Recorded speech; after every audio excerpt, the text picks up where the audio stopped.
Jewish communities in Canada and around the world have begun a week-long celebration by lighting a candle. This festival of lights is called Hanukkah. This 8-day celebration commemorates the victory of good over evil. To help us understand what this celebration is, we have Rabbi Jeff Furman. He will share with us the significance of this powerful celebration. Please join me in welcoming him to the show. Thank you so much for being here, Rabbi Furman, and please tell us what the celebration is, because a lot of people don't know, including me. It's a pleasure to be here. Thanks for having me. Hanukkah is quite a multifaceted celebration. It is a national celebration. It is a religious celebration, and it really has messianic implications to it. Mm-hmm. So it is the celebration of, as you said, victory of good over evil. About 165 years before the time of Jesus, Yeshua, the Messiah, there arose a leader in Syria. He was the head of the Syrian Greeks, who were a major power in those days. And he wanted to impose Hellenism throughout his entire empire. Mm-hmm. At first, he appealed to the Jewish people to embrace Hellenism, which is, the Greek way of life, Greek religion, Greek thought, and so forth. But then he grew more and more bold in forcing Jewish people to renounce biblical faith and their covenant with God to embrace the Greek gods and the Greek way of life. Mm-hmm. And so it was a very dark period in Israel's history. Okay. Tens of thousands of Jewish people, tens of thousands were put to death. He outlawed circumcision, keeping of the Sabbath, reading of the scriptures, and so forth. And so it was very dark. And Hanukkah began with the rising up of Mattathias, who was a priest, and his family, who rebelled against the king. Their family led a revolution against this Greek imposition, mobilized a ragtag army, and over 3 years defeated a world power and regained temple worship in Israel. So it was a real miracle, a real triumph of the God of Israel over false gods.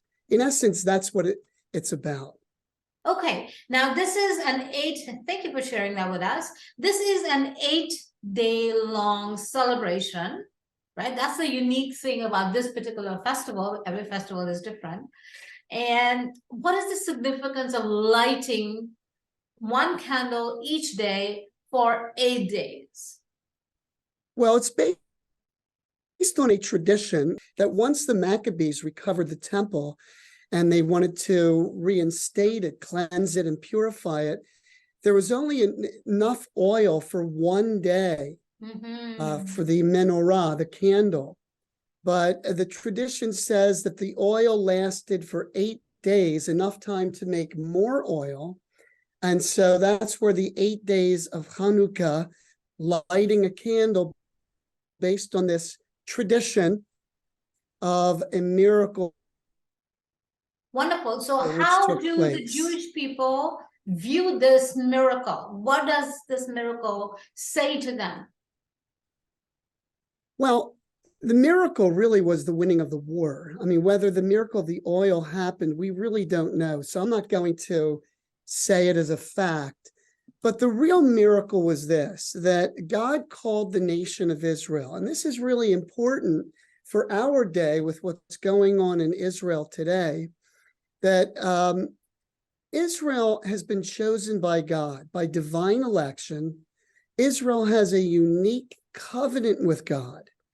And when the Greek Syrians wanted to wipe out that covenant, they couldn't do it because the God of Israel was with the nation of Israel, and he didn't allow it to happen.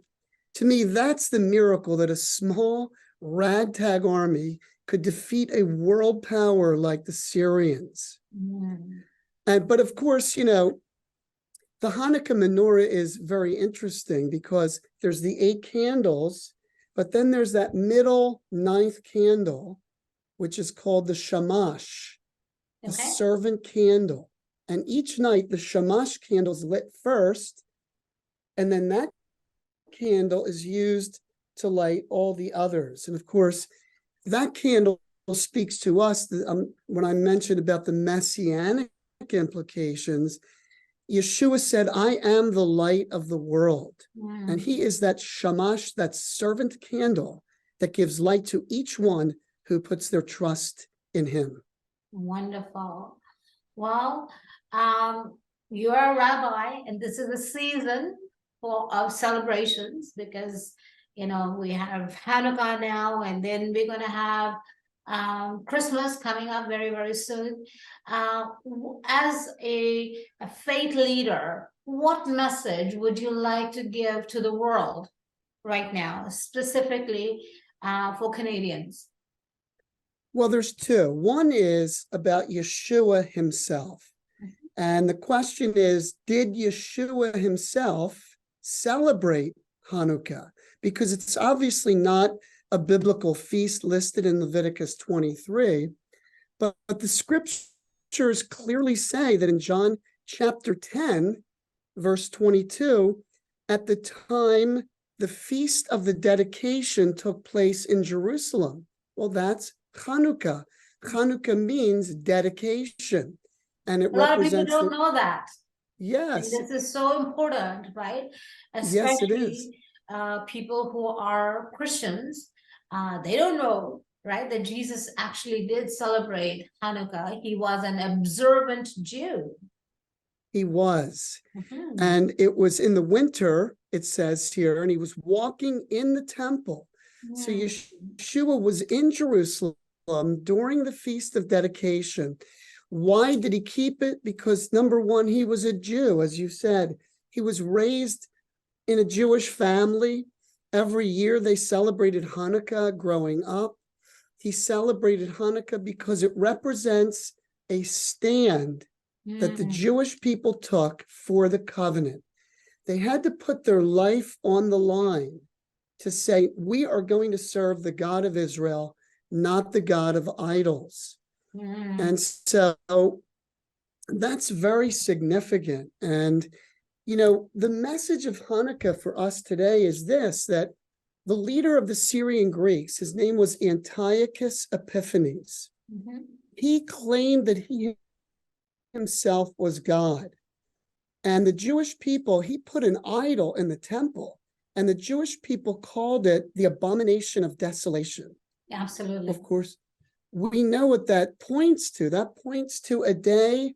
In other words, Antiochus Epiphanes was a forerunner of one who will come on the scene that we call the Antichrist or the Anti-Messiah, who also will impose himself as God. And believers, Jews and Gentiles who follow Yeshua, Jesus, the Messiah, are going to have to make a decision that the Maccabees made back then. Just like those 3 young men in the days of Daniel, where they said, our God is able to deliver us from this fire, but even if he doesn't, we will not bow down to your idols. Yes. And, this is such a wonderful message, especially at this time when there is so much of unrest and so much of hatred, and intolerance and all of that, right? But we are going to reject all of that, right? We, the people of Canada, people of God, and it doesn't matter, who we are and where we come from or what we celebrate. What is wonderful about being a Canadian is that we respect everyone.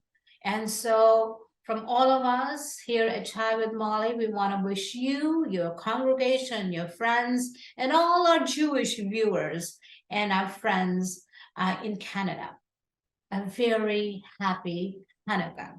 May all of us be blessed during this season. Thank you so much for being here, Rabbi. We look forward to having you again. It's a Don't go pleasure. God anywhere. bless. Thanks so much. Okay. Don't go anywhere. We have lots more for you.